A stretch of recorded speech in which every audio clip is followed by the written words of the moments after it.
Welcome to Journey On. I'm DJ Burr, the host and executive producer. I'm a licensed psychotherapist, behavioral addiction specialist, and best-selling author of I Just Wanted Love, Recovery of a Codependent Sex and Love Addict, available on Amazon, Audible, and iTunes. This podcast is for male survivors of sexual abuse and assault who want to experience a life worth living beyond a tragic past. I'm a survivor just like you, and I know the complexity of healing from trauma. I also know the joy that comes from the healing process. Hear our stories and share your own. You are not alone. You too can breathe deep and journey on. I encourage you to visit the Journey On website, www.journeynonpod.com. There you will find a link to sign up for my Recovery Journey newsletter, learn about my weekend recovery events for male survivors, and my online recovery coaching services for male survivors. If you have questions, concerns, or comments, or would like to be on the show, email me at journeynonpodcast@gmail.com. Journey On is on social media. Tweet us at Journey On Pod. Find us on Instagram and Facebook at Journey On Podcast. The month of April is National Sexual Assault Awareness Month, sponsored by the National Sexual Violence Resource Center. This year, the SAM campaign is engaging new voices. The focus will be on involving coaches, faith leaders, parents, Greek life, and bystanders by preventing sexual assault. Many groups know about sexual assault and believe it is a problem, but they don't know how they can help. With this year's toolkit and postcards, the NSVRC hopes to help these new voices begin to talk about preventing sexual assault. You can download the toolkits and postcards, as well as other supporter tools at www.nsvrc.org/SAAM/getinvolved. Look out for our social media posts this month using the hashtag SAM, that's SAAM, and the hashtag JourneyOn as we celebrate National Sexual Assault Awareness Month. I'll be looking for your posts with the same hashtags as well, and you never know, I might reach out to you and want to hear your story. Welcome to another episode of Journey On. Today I am speaking with Joe Braxton. Joe, welcome to the show. Hey, glad to be here. Thank you for taking time out of your busy schedule. Joe, tell our audience who you are and where are you, and then you and I will go into your story. Okay. Hey guys, I'm Joe Braxton. I'm from the Maryland, D.C. area. I just wrote a new book entitled Still Breathing: How to Regain Your Life After Being Robbed. I'm also the creator of Lapels for a Cause, enhancing your style with awareness, lapel pins, lapel flowers as well. Awesome. Wow, it sounds like you're a busy guy. I try to be. It helps keep your mind off of things. Right. And I'm glad that you mentioned your book, because I finished your book, and your book is revealing. I mean, Joe, in his book, Joe is talking about his sexual abuse and the things that happened to him and what his life has been like since he came out about the abuse. And so I appreciate anyone who's willing to talk about their struggles and their survival. So that's why I invited Joe to talk on today's show. So Joe, tell us, where does your story begin? Ooh, it's I guess it began. I was. What do you want to know? How it began? The conception of it, or how I when it started, the abuse. Yeah, let's talk about, like, when did the abuse start? Okay, I was 11 years old. And I know it was a very confusing part of, I guess, episode of my life. I didn't know if it was a good thing or a bad thing, or if it was supposed to happen, or it was just a confusing part of my life when it happened. Well, that makes sense to me. It would be confusing for any 11-year-old when an adult approaches them for sex. Yeah, I guess I also felt like, I kind of deserved it, or it was, I don't know, it was just confusing. So I guess that was the beginning of, um, I guess the effects that it would have in your life. It started then. Right. And was this someone close to you? Yes, it was someone very close, on which they're still around.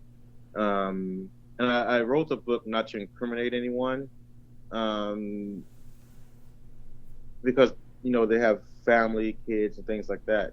And I my heart was with the kids. I didn't want them being teased growing up. You know what I mean? So even though I had to release this book to help with my healing, I also wanted to help the abuser or anyone else, or any other abusers out there, realize what they do, or what the things that they do, or how it affects us. Right.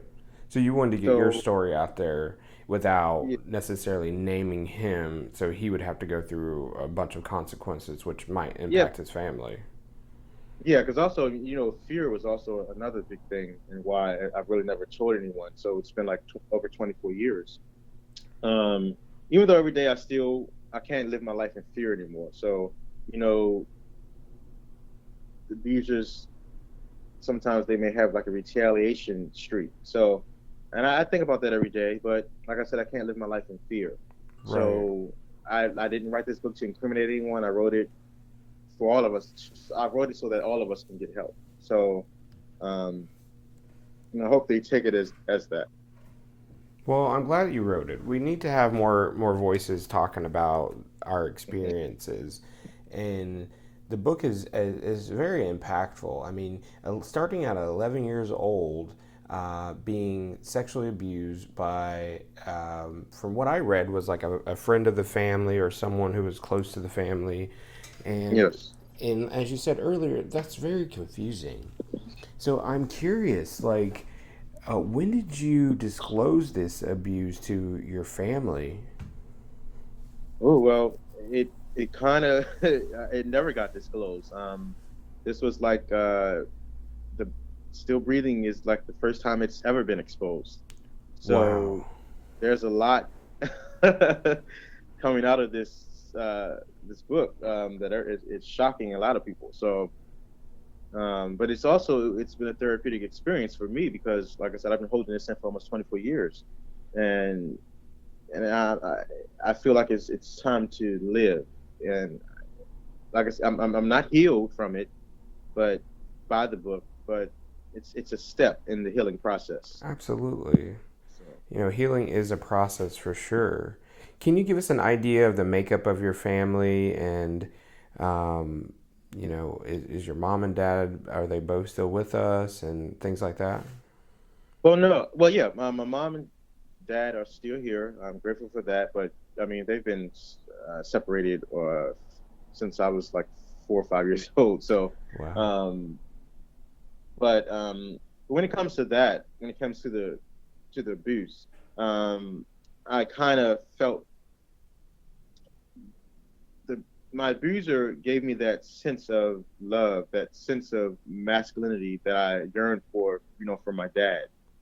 And Mm. so I kind of fell in love with that part of the abuser, which which I have a really um, different situation where it kind of went on, since I was 11 until about 2 years ago, 3 years ago, the way it went on, because like I said, I fell in love with the abuser, the masculinity part. It was like it was like it was meant. I don't know. It was just it was a weird situation. In your book, you described him as a father figure, Yeah, it but was I kind of think, like yeah, yeah, it sounds like maybe he went from father figure to more of a lover. yeah, just Okay. like that. All Yeah, right. And how old are you now? 36. I'll be 37 in May. Okay. So, and you said that the sexual relationship between the two of you didn't end until about 2 years ago, 2 3 years ago, two yes. or 3 years ago. Oh my God, that's like, Yeah. So, it's been a tough it's been a tough situation. So Yeah, yeah. um, But I doubt you're the only one who's had that experience. okay. Yeah, I truly doubt that you're the only one who's had that experience where, it started out, you started out being abused by an adult. And because you Mhm. didn't necessarily have the awareness or skills or tools that you needed, um, the sexual relationship continued. Yeah, You and that's know, that's that's kind of what I became, just the sexual. It's like I became like their sexual toy, and that's all I was to them. So God, I hate to hear that. yeah. How has this sexual assault impacted your relationships with friends and family and maybe even other dating partners that you might have had over the years? It has affected it and impacted it on many levels. When it comes to friends, um, I I hold my friendships with so much loyalty. Like and it's hard to. I have a trust problem as well, because of this. Of course. So if I consider you a friend, I hold you dearly to my heart. And I don't know if it. I know there come side effects of abuse are sometimes abandonment issues and things like that. But also, I'm afraid of that. Afraid of rejection. So I hold the friendships that I have. I hold them dear. But when it comes to relationships and lovers, um, that's always been a hard thing. Even though when it came to relationships, I didn't feel it. Sometimes I didn't feel as though they loved me unless there was some type of verbal abuse, physical abuse, or mental abuse from them. And if I got that from them, I felt that they loved me. Because that those are some of the side effects of it or whatever. But Yeah, it's like looking for the same thing you've always had. yeah, yes, yes, exactly. I was always looking for that same feeling, and no one could ever give me that same feeling that the abuser gave me. And so I would look for, certain people that resembled the abuser, that made me feel like the abuser. Um, and when it came to sexual relations, it always had to feel as though there was like a forced um I guess a rape experience going on in order for me to enjoy, So it's it affects you in many ways, and I didn't realize any of this until about, like I said, a few years ago when I decided to write this book. Like, wow, like this has really impacted my life, like, and and it, it I can't find the right words to say, but it's just yeah, it has. I think So a lot of our listeners will understand what you're trying to yeah, say. This is very confusing time for you, and it didn't just happen like once or twice. We're talking 20 years, right? yes, 20 hmm plus years. So yeah. I could definitely see how you would be impacted and influenced in your other relationships, and how you might be seeking out that familiarity. And I'm curious who helped you come to realize that maybe what you were in was not a healthy dynamic. Um, I have, well, I also went to school for massage therapy. Mm-hmm. Um, so I think doing massage therapy over the years, well, I call it body work. Well, doing that over the years, I think it has also kept me sane because it helped bounce all the pain, all the hurt and pain that I was feeling and the negative energy I was harboring all these years. The energy, I guess, helped bounce back. So that kept me sane. But I have a good client who's a pastor, and he has the gift of discernment. And one day he talked to me a lot, and he was just going over some things, and it was like he was just telling me my life. It was like I was just in shock, Mm. and what he said to me was, "You're look." Well, what he said was, you become the father figure to so many people because you're trying to fill a void. And so you're so nice to so many people, even though you have so much pain, you're filling a void. Um, then he also said, um, you don't feel like you're worthy of love. Um, that's why you give it to so many people because you don't feel like you're worthy of it. And when something good happens to you, you you run away from it. You don't feel like you deserve it. Then he was, and I was went on and was saying that there's something happened to me, and I was like, wow. And during that time, I also fell into my deepest depression. This is like 2014. I fell into my deepest, darkest depression. Like I lost everything. Like I mean, I didn't want to do anything. I lost my car. You know, it was down to zero, and I had got on my knees and said, Lord, I have to break out of this. I need a way to, and I had to come to realization what I was going through and why I was feeling this way. And it just clicked like, wow, from being sexually abused as a child and then going through it all these years, it has really impacted my life.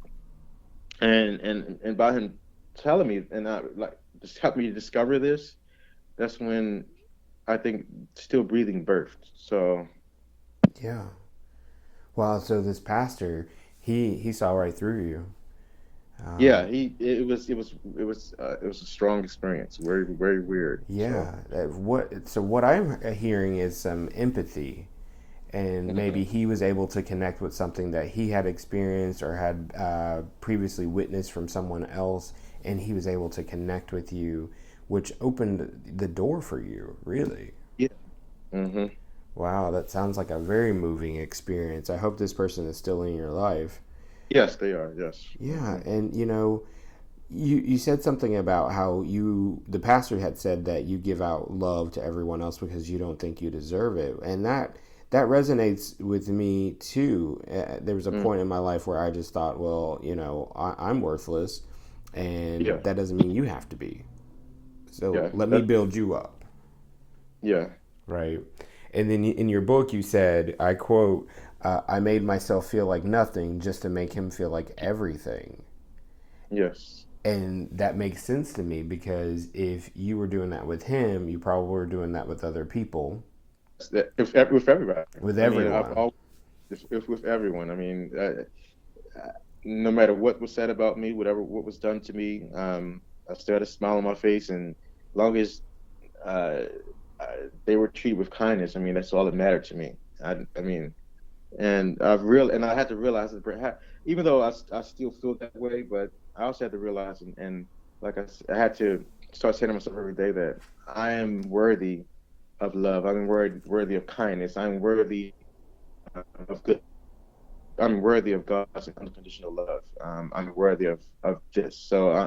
And I have to enforce that into myself every day. So Every single day. Yes, yeah. absolutely. That is self care at its finest. Hmm. And, I'm a therapist. And so I work with clients who have been sexually abused or assaulted. And one of the hardest things is for them to accept that they are worthy after having had an experience of assault or abuse. And it takes time, and it takes patience and kindness and compassion for ourselves to build ourselves back up, because once we love ourselves, no one can take that away from us, Yes, right? that's And I correct. think sometimes some of us miss that experience growing up, Hmm. and we don't get what we need. I often say to people, look, your parents probably did the best that they could, but that doesn't mean they had all the things that you needed. Yeah, Right. So I'm and that's curious, did something like that happen for you? Was there something that was well, missing? yeah. It's kind of like I'm playing catch up now. It's I always bring this up when it comes to a lot of people always made joked on Michael Jackson about his eccentric things with reference to children and childhood. I've always I related to Michael Jackson in some kind of way. It was like I lost out on my childhood. I lost out on my innocence. I lost out on my choices. You know, I didn't have the chance to make my own choice in what I wanted to do sexually, you know, or different things like that. Right. But I felt like even as a grown man, I know I'm a grown man, I have responsibilities, but I also still feel like that child that just wants to live and have fun, and play. You know, I just still feel like that sometimes.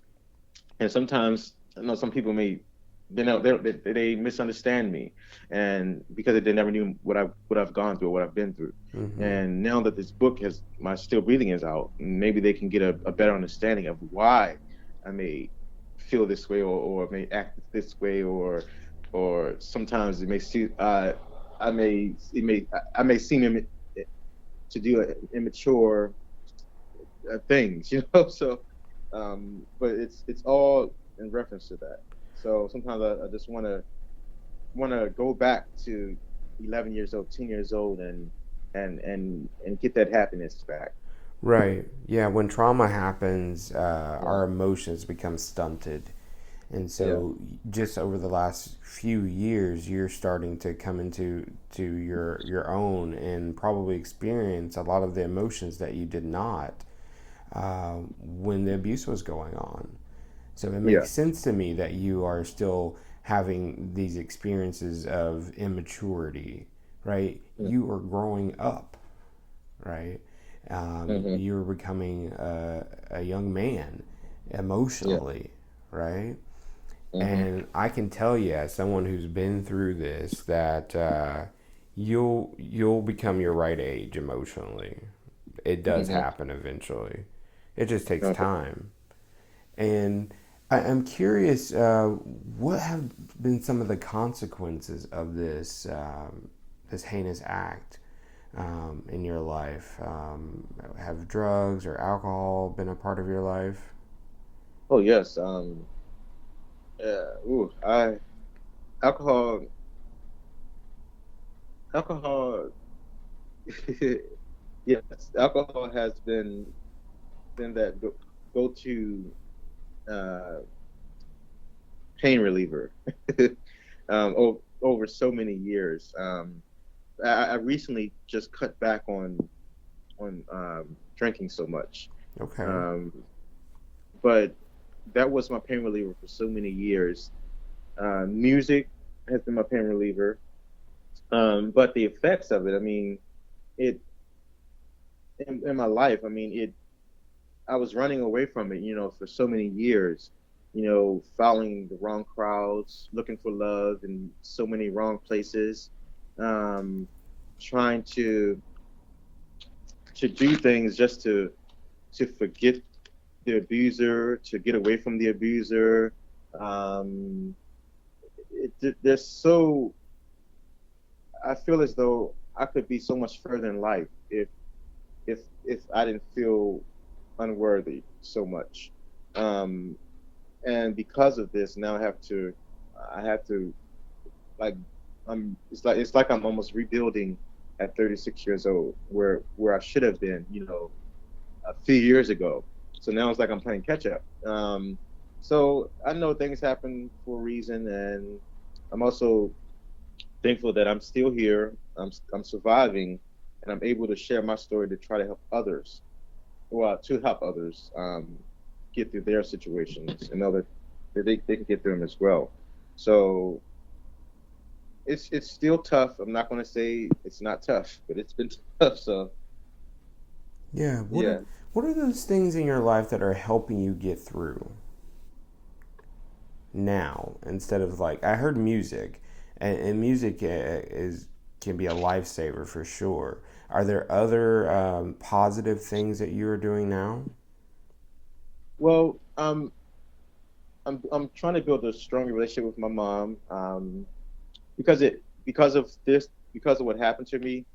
Um, I was always embarrassed by it, so I always stayed to myself, no matter who it was, and you know, I built up this huge wall, um, and so I'm trying to be a more outgoing, open person.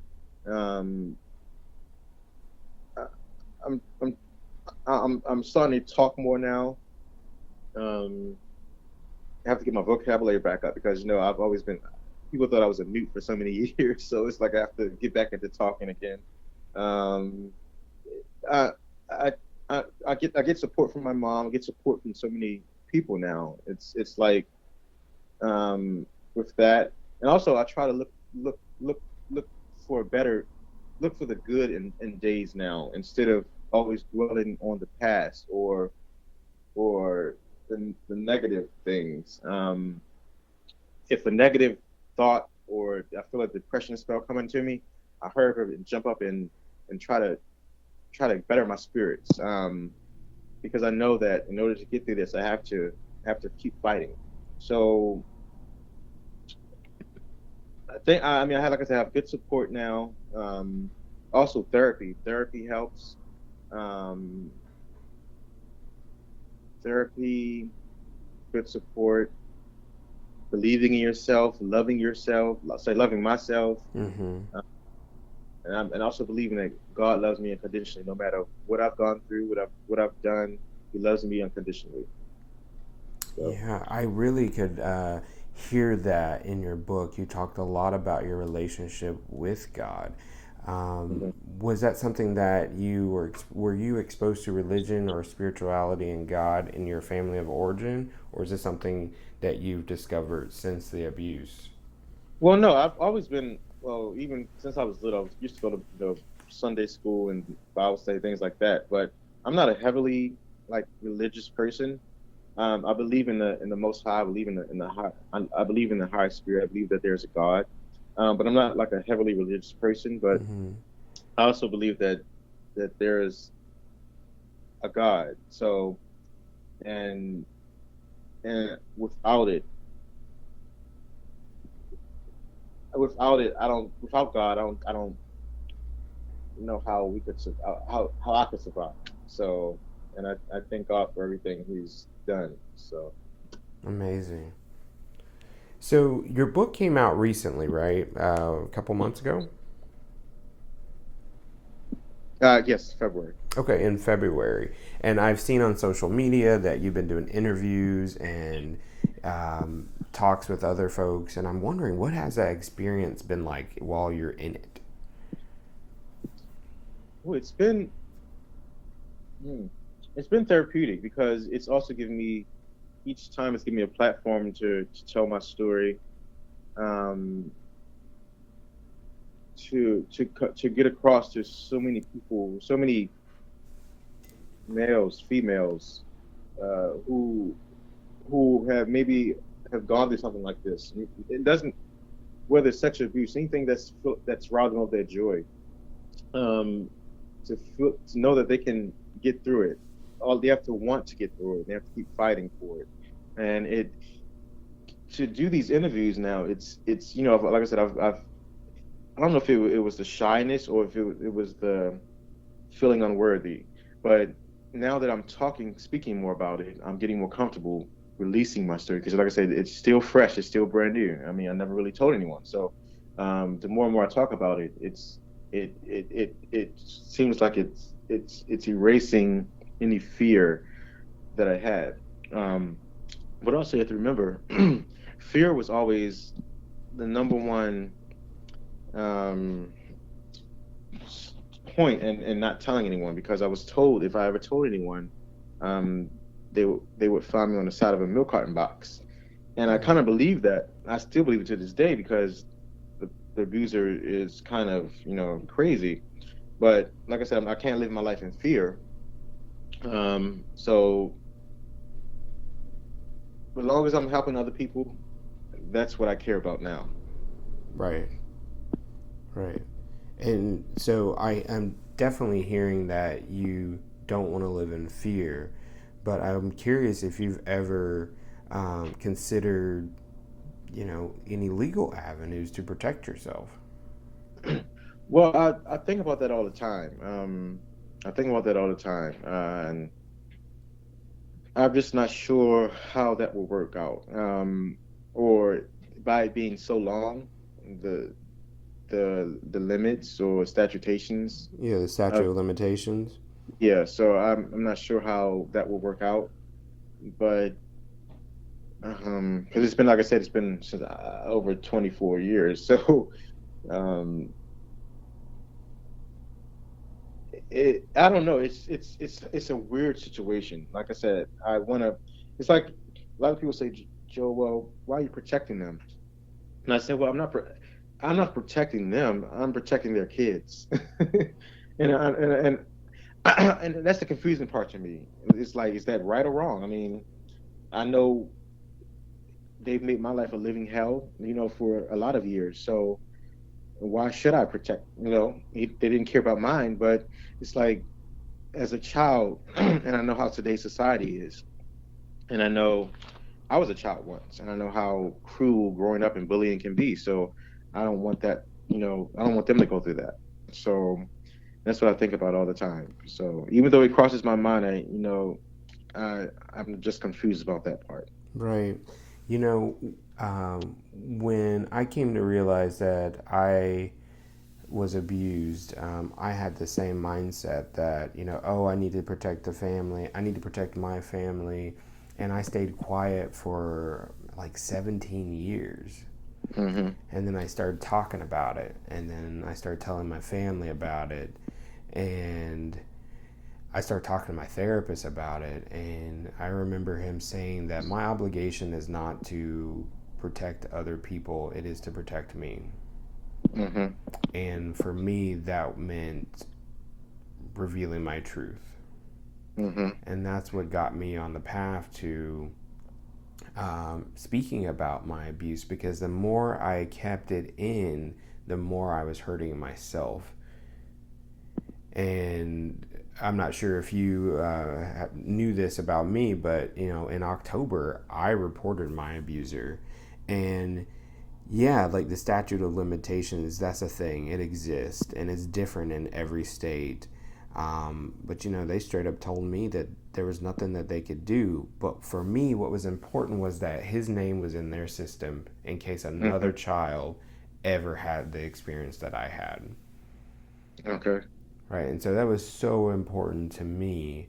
And I truly believe I sleep better at night now.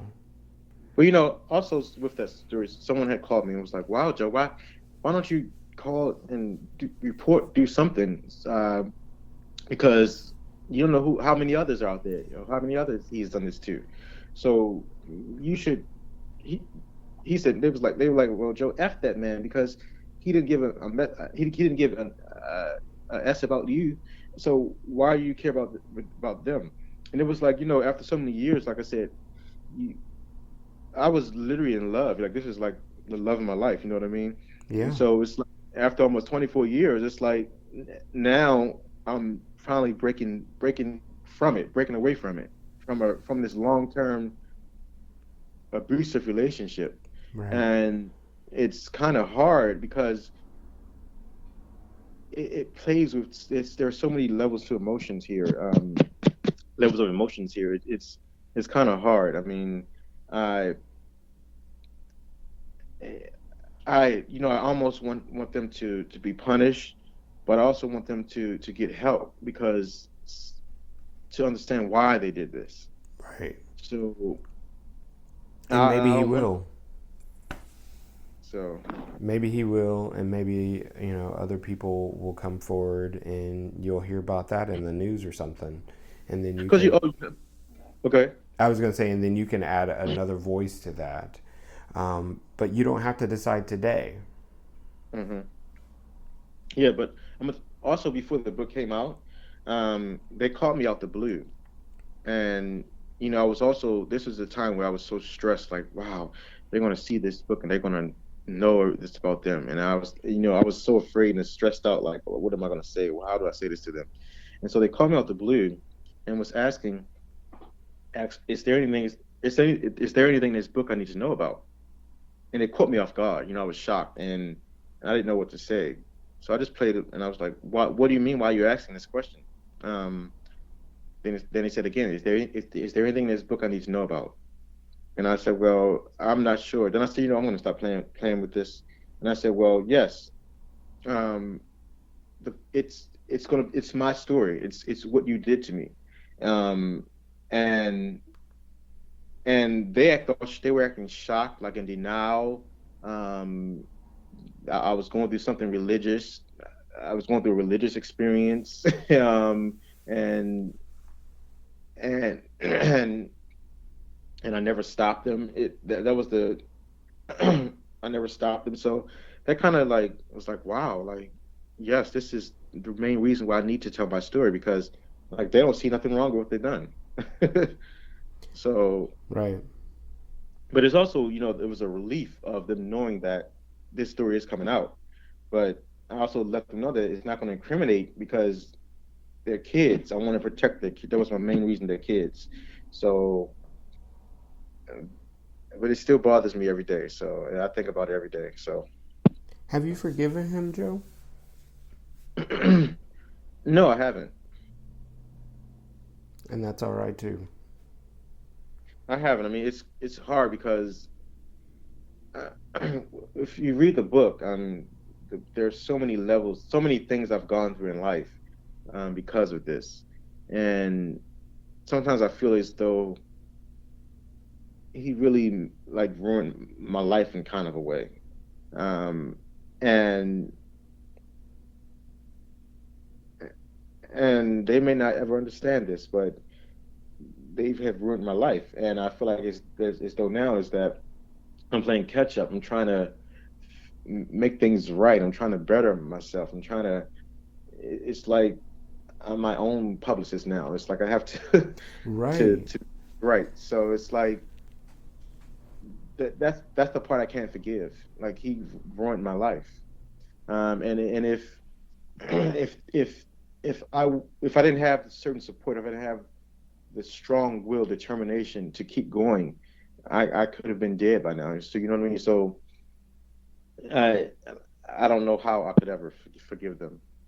But you know what, the important thing I think to remember and hold true to yourself is that you are strong. You are a survivor.